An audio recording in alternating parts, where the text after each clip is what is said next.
All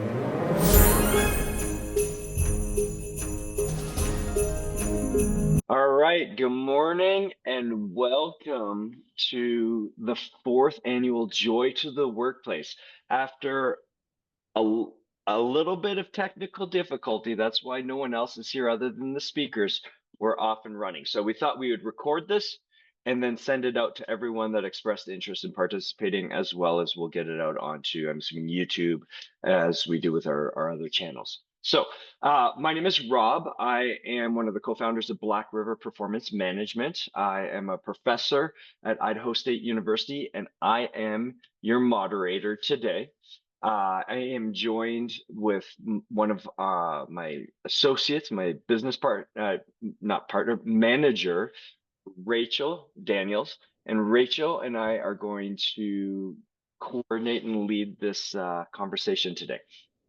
Um, to get started, what we've done in the past is we've had a variety of different guests and content and formats. But to get started, I want to take a moment and introduce our speakers today, our panelists, and we have four different panelists this time.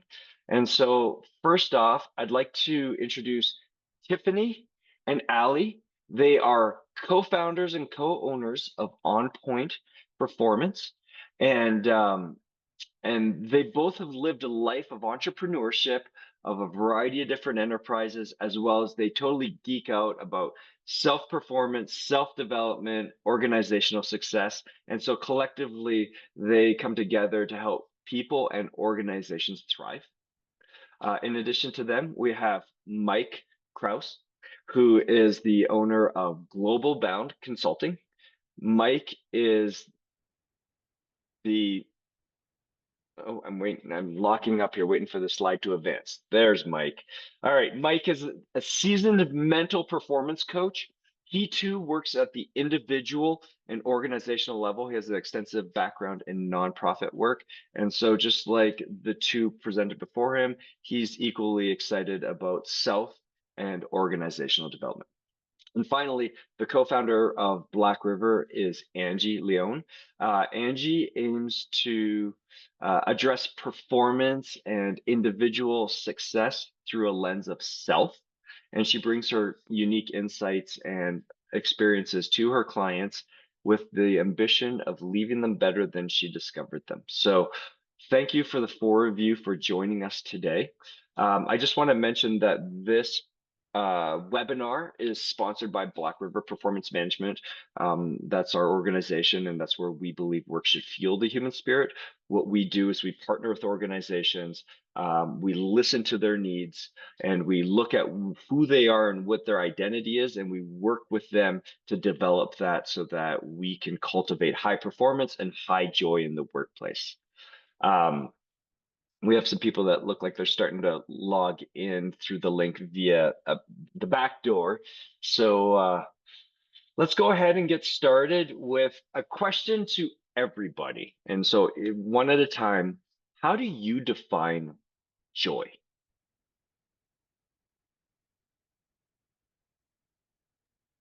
This one's very relevant for me, I think this year, especially. And for me, I have really been thinking about it in terms of gaining a sense of peace of mind.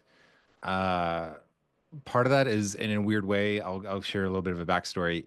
So we're doing this basically middle of December. And so we're about 6 weeks out from the elections.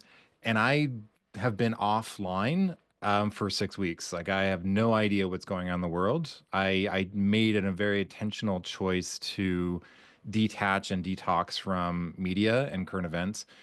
And that also includes a lot of my cell phone usage. And it's been incredibly rewarding. I think the first 2 weeks was really difficult. It was almost going through withdrawal and some of the addiction issues that comes with media consumption. And then the last 4 weeks has been pure peace of mind of limiting stressors, limiting the inputs that, bombard us all.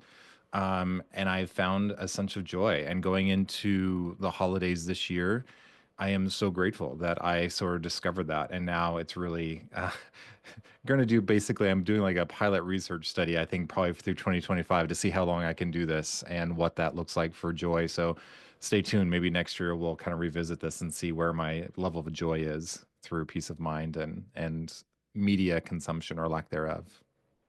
Wonderful. Thanks, Mike. And also, I just want to mention that if you are joining us and you have questions, go ahead and put them into the chat box, and Rachel will retrieve them and pull them into our conversation as they present themselves.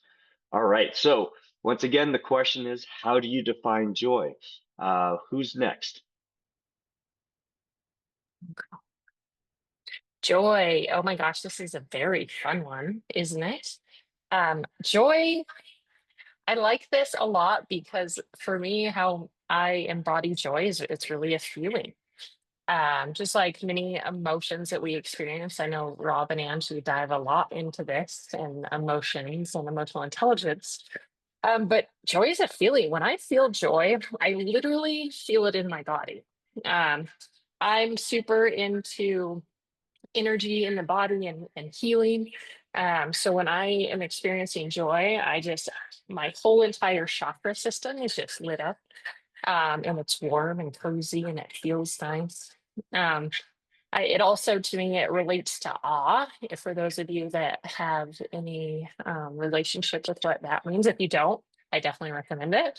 And also, the concept of being fun is related to joy. So, joy, emotions can happen to us, but it's also something that we as humans can cultivate. So being very conscious about cultivating that and being fun, not just waiting for fun or joy to happen to me, actually going toward it and being the joy when I enter the room. Wonderful. All right. Thank you. Great perspective. This is why we define things, right? Because everyone in every instance is going to start a conversation with a different point of view as it relates to anything of our language, right? And so when you're working even just in a family or a unit, right, it's important to have a similar understanding. But when we get into the workplace and we add more players to this, it gets even more complicated, right? So having some basic definitions or at least shared frameworks is helpful in us moving forward together in the same path together. All right, who's next? Who else wants to define joy from their point of view? Go, Ange. I will. So to me, I think I used to get joy and happiness a little bit mixed up, and they kind of intermingled. But for me, I see happiness as more of an evaluation about how we feel about our lives over time, and how connected we feel to others and how we feel about our work and our lives and all these things. But it's more of accumulation. Whereas I see joy as more simple and more in the moment than happiness, where, like Tiffani said, where we actually can cultivate it. And it's kind of more of an intense reaction where you do feel it in your body. You can measure it by the smiling, the laughter, the warm fuzzies. You kind of want to jump up and down when you feel joyful. You feel it in your body, and it's intense emotion that comes quickly and can also leave quickly.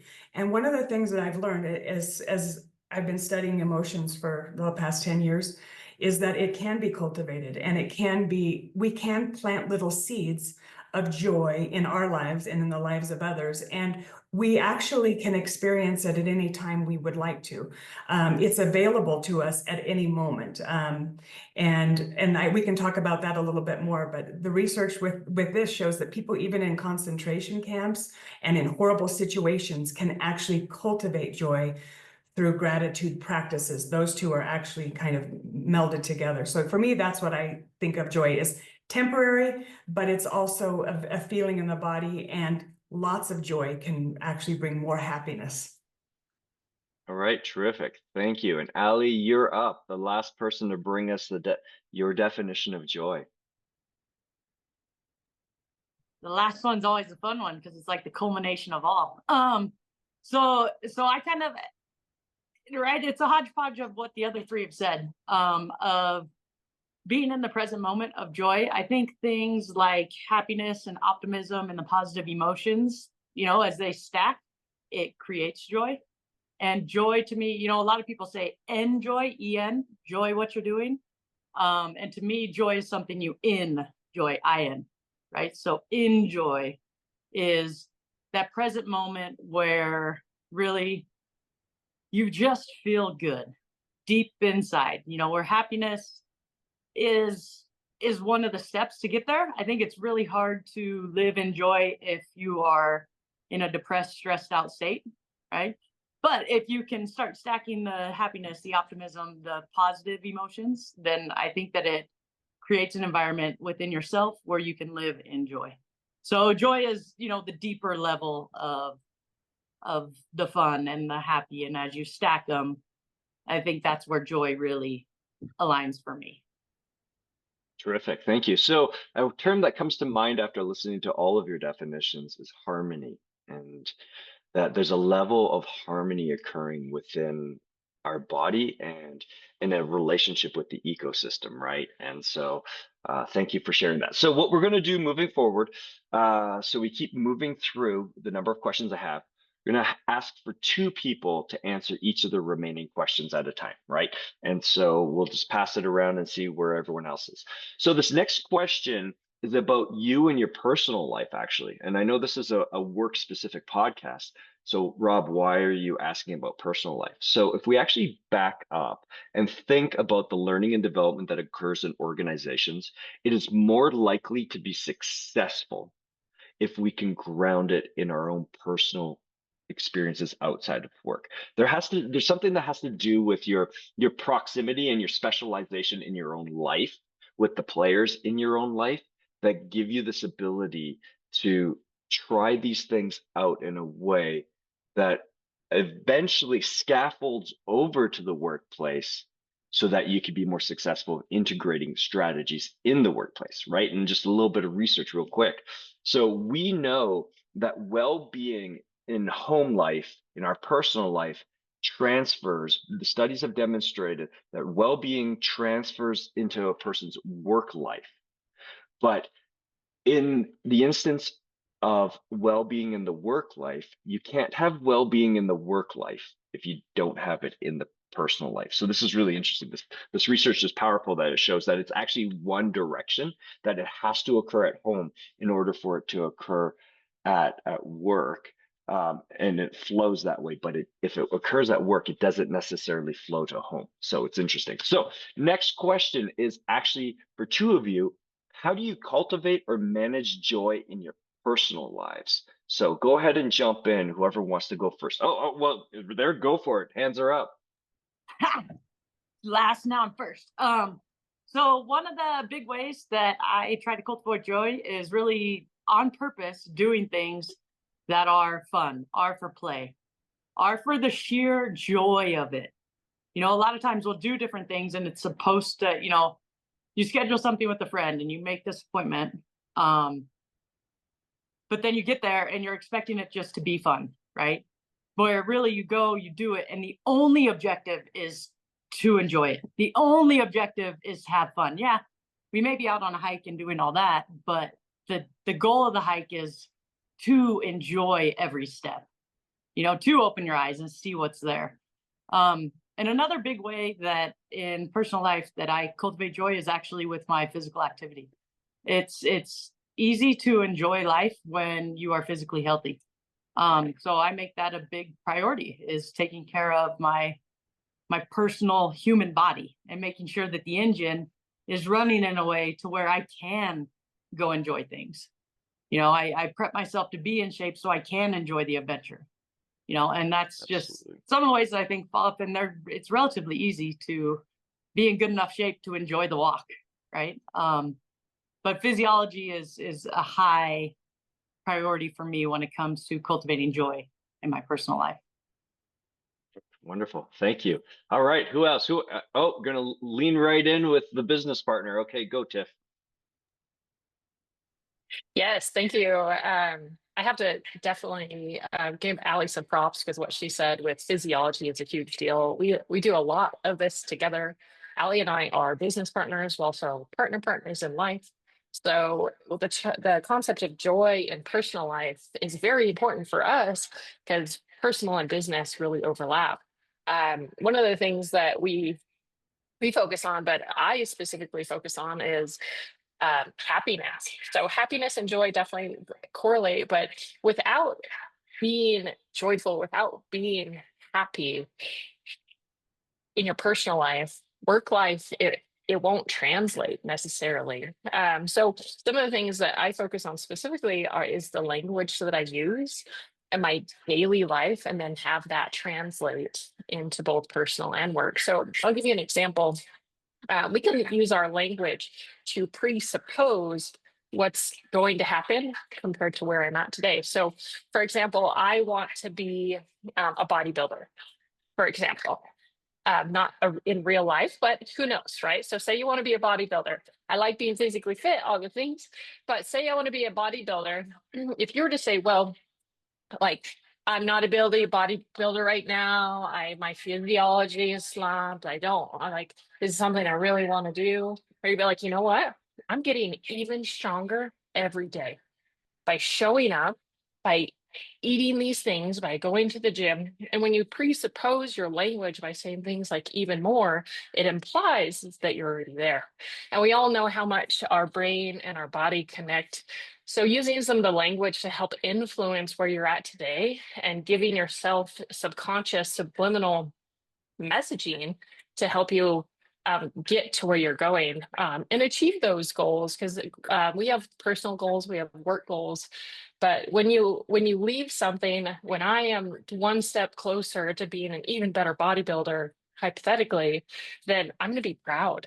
And that's a huge part for me, is I need to focus on activities that make me feel proud. And when I do those things, it carries over into my work life, and I just feel like I'm on top of the world.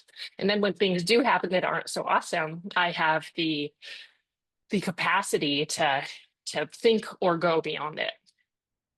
Terrific. Thank you. So to recapture just the end of this, there's a level of satisfaction within self and readiness and even accomplishment of some sort that almost primes us, just as you were talking about the priming language, primes us for an endeavor, and then we can bring that in wherever we go, right? We do know that when we're riding high and we're smiling and we're out there interacting, we warm other people's hearts, right? Like that emotion is contagious. That you could walk into a coffee shop with a grin on your face instead of a scowl, and something I got to work on.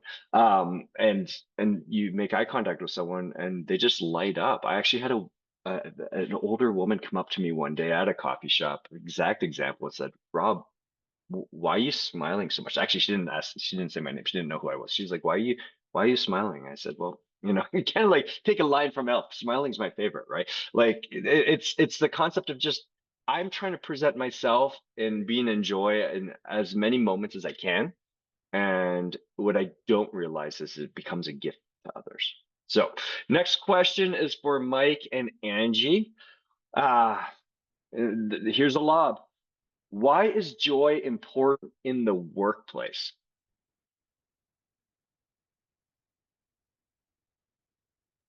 Well, and I think you touched on it, Rob. I mean, from the beginning, is that everything's correlated. So what we bring into the workspace from our home life or our personal life impacts, influences, infects the workspace, and vice versa. So I think this gets into the bigger topic of the concept of work-life balance, which, to be honest, I think is a bunch of BS. I think, we have a life, and it is what it is, and then we are navigating the waves that it throws at us. But it's all one life, and everything influences each other. And so it's important for me, both when I was working in an office space and now just being a business owner and navigating my relationship with myself on a daily basis, that the things that I bring into when I decide to sit down and work, whatever is happening with my dogs or what's going on in my marriage or what's going on in my neighborhood or whatever, influences my mindset and my energy and that sense of joy that I walk through the door with. And then that can impact the relationships I have with potential clients or current clients or whatever that is, and vice versa. Poor interactions in my workspace can then come home with me at night or in whatever capacity. So everything is connected. Everything influences each other. And the idea that we can compartmentalize completely is a huge fallacy. And I think we need to kind of move away from that mindset and realize that the more we can improve well-being across all sectors, everything improves. Awesome. Well, for me, I know that we have 27 emotions per hour and about 400 emotions per day. So that makes me think, why shouldn't joy be one of them? And why don't I think about focusing on finding joy rather that is through gratitude practices? I do know that even on our worst day, joy can be accessible, and small amounts of joy in our life actually is good for our health. It can reset your body's stress responses. It can make you more productive. It can make you more flexible and more creative. And it improves your relationships both in at work and at home. And so I see it as not a luxury, but more of it's something that we need to have human flourishing. And I really do think that it comes from a practice of gratitude. I think they're intertwined. And I do know that from Brene Brown's research that she has shown that she hasn't found anybody that she's interviewed in 12 years that found joy without gratitude. And so what I know about that is that to experience joy, we actually have to kind of look for it, because we do live in sometimes a vortex of suck. And Mike, you were talking about the news and social media and all these things, and I think some of those have a tendency to pull us down. And if we think joy as like a vertical vertical spectrum going up, moving towards the top really takes us to a place where we need to think about what are the things I am grateful for, and notice small things. One of the things that I've noticed is that the more I'm looking for the thing, the more I find it. If I'm feeling like everything sucks and I hate this and that, and I get into that funk, I start to slide back down, kind of like a race to the bottom. And so I think if we're infusing joy in our everyday lives and in the workplace, I know we're going to be more productive, more flexible, more open-minded, more caring, give more grace to the people that we work with. We'll just show up as our better selves in general. Terrific. That was a great segue to my next question, and anyone could answer this. How have you cultivated joy? How have you integrated or prioritized the concept of joy or joyful experiences or that lightness and levity into the workplace? So for me, and this kind of even goes back to a little bit of what Ali and Tiff were talking about and in that question, which is for me, and this is probably going to be my words for 2025, is intentionality and consistency. And when I start with that, in whatever I do, then I see sort of the ripple effect downstream. And specifically, when I apply consistency and intentionality to undivided attention in the workspace, meaning not trying to do so many things at once. And so this can be with one-on-one relationships. It can be from a supervisor to a direct report, is engaging in those interactions with undivided attention. That we are intentional of not trying to not just respond to the other person as they're talking, but also thinking about, oh, and then in an hour we've got a staff meeting, and then I've got a call later on this afternoon, and you're rehearsing that in your head, is to stop doing that and narrow it down to what's happening in that moment and being fully attentive to that person in that situation. And the funny thing is, I think if you really look, I was thinking about this morning, if we think about where we were roughly 15 years ago, all of us, and what was going on in life and our lives, and the things that were distracting us and dividing our attention did not exist in the same way then. We have manufactured distraction very well in the last 15 years. And I think what honestly most people are craving in the workspace is they want to work with coworkers, they want to work with a supervisor, a leader who is totally in tune with them in that moment when they need them. All we really crave is understanding and feeling heard, and we do that when we don't divide our attention. So the intentionality consistency piece for me in the workspace, focusing on undivided attention is a key thing for me going forward. It's how I'm going to approach. Later on today, I have a meeting with a potential client. It's going to be focusing not on what I have going on later tonight. It's in that moment. that person, that situation is the most important thing in that point in time. Terrific. Thanks, Mike. Anyone else want to weigh into that one? How do you cultivate it? Yeah, I'll Yeah, add well, a tidbit to that. Mike, you said that very well. I really like how the intentionality. What it made me think of was a quote. I don't know who was it by, but be where your feet are. Right, be where your feet are, and this is a work or personal. Well, I find that a lot of things we put them in work or personal, but there's so much overlap. And for me, is curiosity.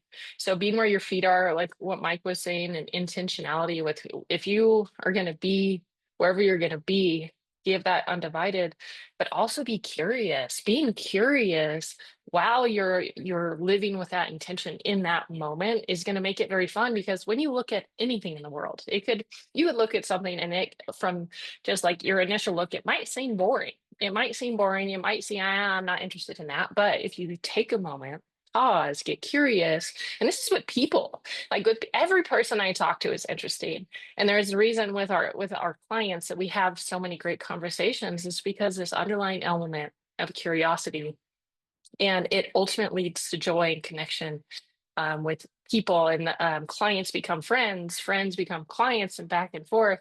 But that curiosity element is a huge part of what we do, and it's something that I've had to intentionally cultivate to stay engaged with what I'm doing right now. But I just wanted to add that on to what Mike was saying, because it's so true, so good to live in the moment, be where your feet are, and have that focused intentionality, especially when you're communicating with people like employees. You're having a one-on-one conversation. It can level your game, and you can have an even deeper connection with the people around you. terrific. Thank you. I think about this in terms of just as what you've both said about being present, and it's easy. Like you can really, and I think there are people that do this, probably many people that live somewhere else in their head during any number of interactions and experiences, right? So, and we've all done it before. Something happened the night before with maybe a significant other, and you're carrying it the next day, and it's distracting you from maybe being present and engaged with people, or it might be an obstacle of the joy or cultivating that joy. But at some point we have a choice to make, and it's, am I going to be here with you? Am I going to be engaged? Am I going to be present? Am I going to give you the best version of myself? And for us as business owners, that's crucial that we have to be engaged and present, especially when we're in the business of people, so that we are giving people the time and attention that they deserve, and the time and attention that they need. And this translates over to that leader role. So apply that to a leadership role in an organization and think about how that leader is doing a disservice during a one-on-one or a meeting if they're not present and engaged with that person that's across from them, or the entire room of everyone there, right? And so one of the things we're tasked with as leaders in our organizations is, and it's not our job necessarily to cultivate the joy, but it's our job to be looking ahead and anticipating what's going on and what's coming up, but as well as remove some barriers and obstacles so that people can flourish in the workplace, right? So that people can do exactly what you're talking about, have these experience these conditions to be present, to be engaged, and to be joyful. So thank you for that. So I have a question that relates to the opposite of this, and I want to hear from all of you. What's a joy blunder, joy sucker, things that get in the way of joy in the workplace?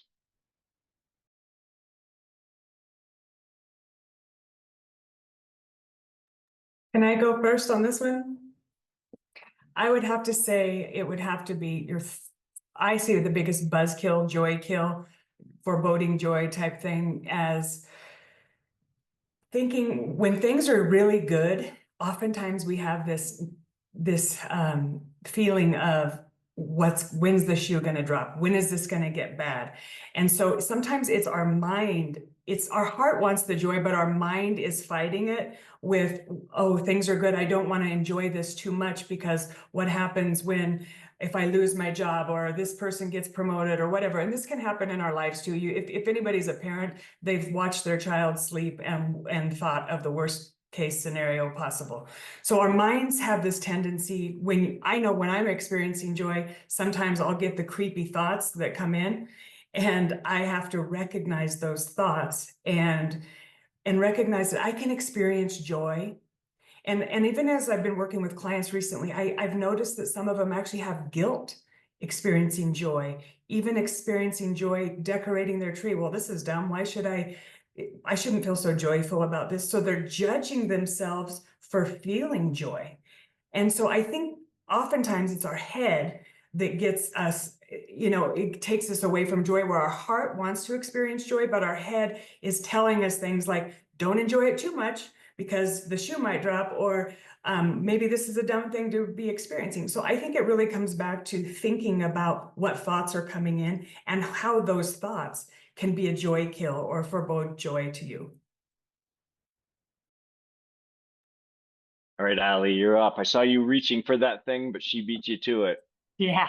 So, one of the things that's to me a real buzzkill, joy kill is when, you're planning something and it really is, say it is for fun, a holiday party or something, and there's somebody that comes in crusty, right? Just crunchy and cringy, and no matter what, they can't control their own physiology in a way to just be there to enjoy it. And I say this because I've been the crusty crunchy one too, right? Where somebody's like, yeah, this is all for fun, just come have fun. And I'm like, yeah, well, I'd rather be doing something else. So the whole time I'm just crunchy and crusty. That's going to kill not only, well, it doesn't allow me to feel joy if I'm the crusty one. And also it's really pretty selfish because I'm stealing the joy from other people as well, that really do enjoy that kind of thing. I'll give you an example, okay? Because examples are fun. So, historically in the past, right, when people will do the parties and do the things and the get-togethers, and I think people are fun. I love people; they're a good time. But then if there has to be a costume, all of a sudden my brain turns on to like, I don't know about this. Like, dumb wearing a costume, right? And in the past, I'd just be like, well, I'm either not going to go or I'm going to be crusty the whole time about it, and just make jokes. And what's interesting about self-reflection and awareness is now that I know that just because somebody puts costume in the thing doesn't mean that it has to trigger some negative response from me. It could be, hey, people love costumes. They love dressing up. Like Rachel, for example, she's so good at it. She's so good at theme stuff. And it brings her joy, and you can tell. And so but if I stay crusty, it's going to bring the level of the whole room down. So I think that's one of the things that in the past has been a joy sucker, and for me was a self-reflection, but also as soon as you're aware of it, well, it's easier to see it in other people, right? Like, that person's always grumpy. Why can't they just be happy? And then I realized, I'm like, oh, that was me, at some point. So that recognizing You're looking in the mirror. Yeah. That whole whatever bothers you about somebody else, you should probably just go ahead and turn that around. Yeah, that whole thing. But that's one of the big crusty things. And it can even be on a day-to-day job thing. It could be the morning meeting, where you have the morning meeting and you always have the person that's like, well, I'm just tired and I need my 4 cups of coffee before I can do this. And that state of being is a joy sucker, for sure. Thank you. All right. Mike, Tiffani, going to weigh in? What's a joy blunder, joy sucker? What gets in the way that hasn't been mentioned so far? Oh my gosh. Well, both Ali and Angie touched on some really good things. I relate a lot of joy killers, especially in the past. And for me is ego. You recognize, so everybody has an ego. Everybody has one. I have mine on a really short leash. Sometimes the ego can serve you, but it's more of a servant, as allowing me to recognize when that shows up, and having enough self-awareness to recognize what is ego and what is not. Ali had some really good examples with social settings where you go into something and everybody knows it, right? I relate to the concept of energy vampires. Anybody know energy vampire? Yeah, I've been one for sure. But ultimately, it's the ego. Thoughts are things. Thoughts are things. The day that I learned that thoughts are things and I am not my thoughts was the biggest like world opener upper for me in terms of my general happiness and me to allow myself to, and that word allow is a really big deal. Because in the past, I wouldn't allow myself to feel, well, to feel, but to feel happy. Some of that was ingrained in the culture of how I grew up, but recognizing that distinction there with, wow, that was just a limiting belief that was actually stopping me from being able to experience joy because I was suppressing emotion. So emotions are great things, and as soon as we can get in tune with our emotions and recognize, well, maybe it's my ego chatting in my head that's like, I just experienced this level of greatness and then waiting for something to come in and crash it. That's part ego, right? That's part past programming, limiting beliefs, and recognizing those things and letting it go. Ali said something to me moons ago now, but she said, if you're going to get over something, why not now? And at the time, in the past, it would take me a really long time to get over things. And it was a joy killer. I would switch on an instant, and now stuff, I just let it go. But recognizing the ego in an experience, whatever it is, and allowing yourself to feel good. You don't need permission. Nobody's going to give you that besides yourself.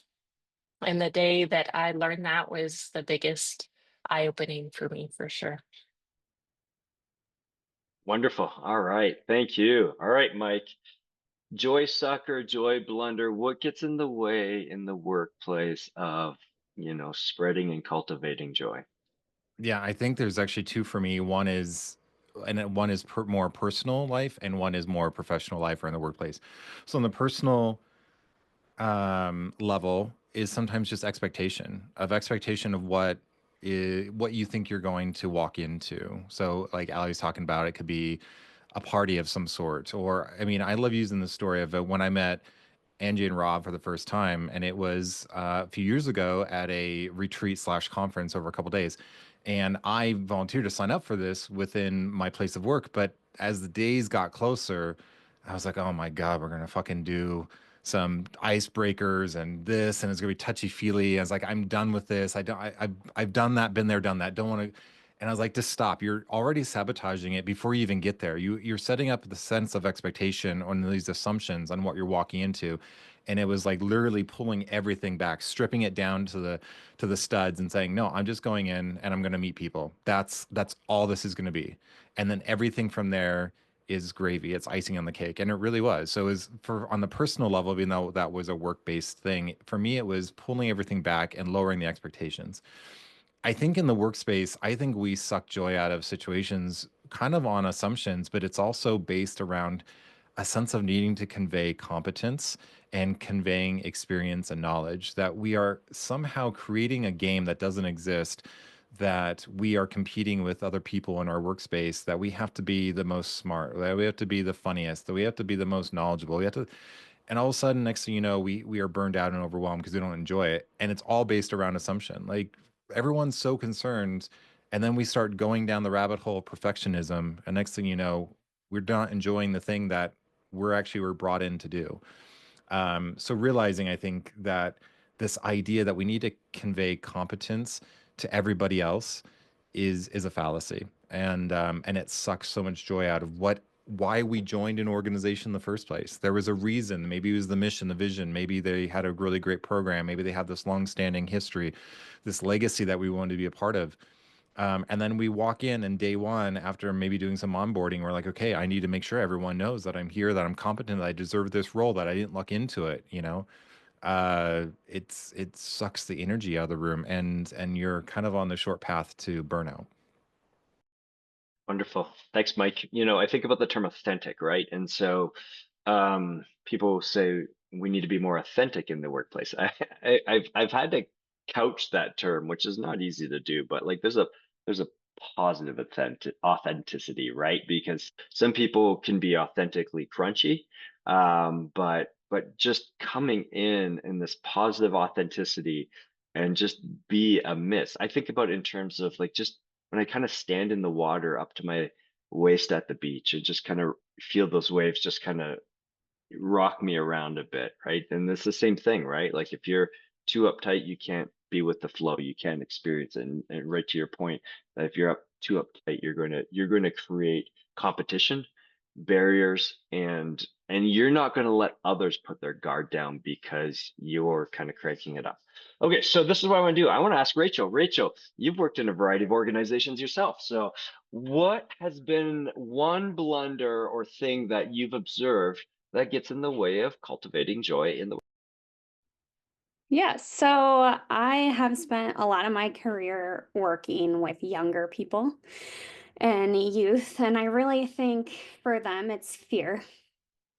It's fear of embarrassment, it's fear of change, it's fear of the unknown, and then they put themselves in that kind of crunchy space where I'm just going to sit here because I know what this feels like, but it's not it's not serving them, it's not giving them joy at all, and it's bringing the people around them down. And so it kind of goes back, and Angie says this a lot, you can sit in the suck but you have to get yourself out. And so always trying to get these kids to acknowledge what they're feeling, but to move past it and kind of try to move forward, and just not get stuck in that fear so that they have an opportunity to create joy. Terrific. Awesome. Well, thank you for sharing that. I'm going to add one myself. One of the things I see that limits joy, workplace rules. Because not that we shouldn't have rules, we should be a ruleless and lawless society. That's not what I'm saying here.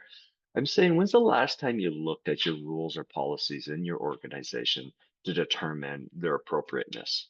Right. So we often know that rules, laws, policies exist because someone made a mess out of something at some point, right? Like it's a reaction to something. But sometimes we build rules that are outdated or procedures or practices that are outdated that will actually strip autonomy away from people. It will limit their ability to be themselves in this environment. And so my recommendation is, keep an eye out for what are those rules? Are they still relevant and accurate? Or are they arbitrary and creating things that maybe squander people's time, busy work, things like that? So one last piece of advice from everyone, one recommendation you'd leave the audience with in terms of, and I'm going to ask you to do this a little bit more succinct this time, under a minute. What is one thing, one piece of advice moving forward that you'd like to share with a listener that helps them recognize a strategy or a technique or a tactic to enhance joy, whether it's starting within or in the workplace?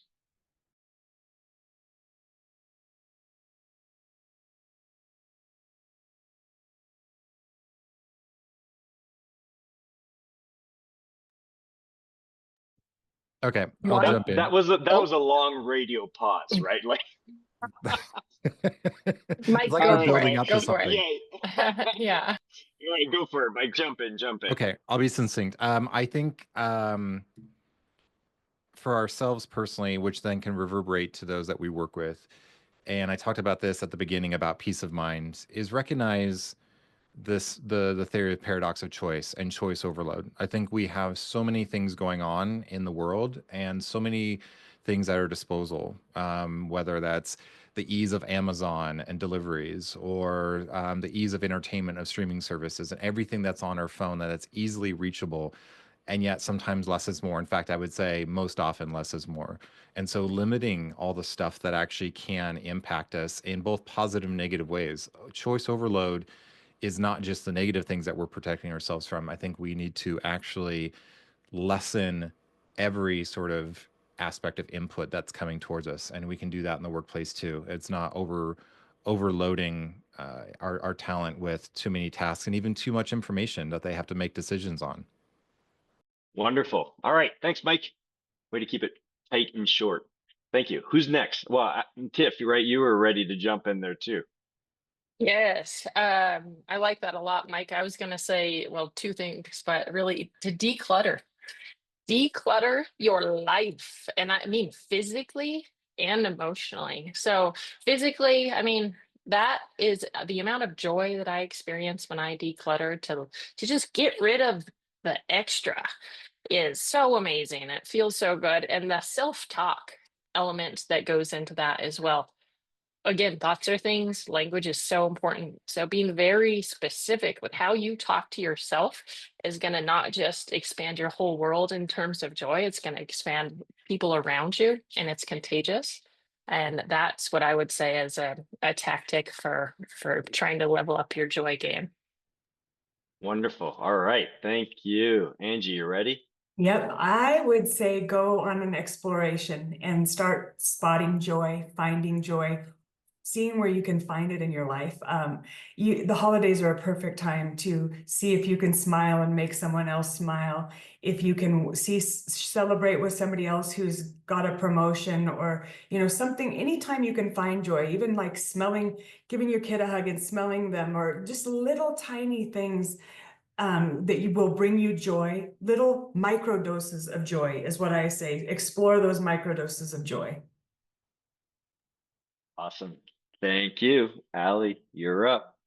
Okay. I'm gonna go with, because those three were really good, guys. Good job. I'm going to go with ways to find joy is honestly get outside and move your body. I mean, there's study upon study about longevity and happiness and physical movement. And I think if, one of my professors in college would have us go on a 20-minute walk, because 20 minutes was the magical number to start releasing dopamine and serotonin and start incorporating some of those things that are built into your body system. You just have to find a way to release them, and releasing them in a physical way as opposed to a screen way will make that feeling last longer. So I'm going to go with move your body, preferably outside. Wonderful.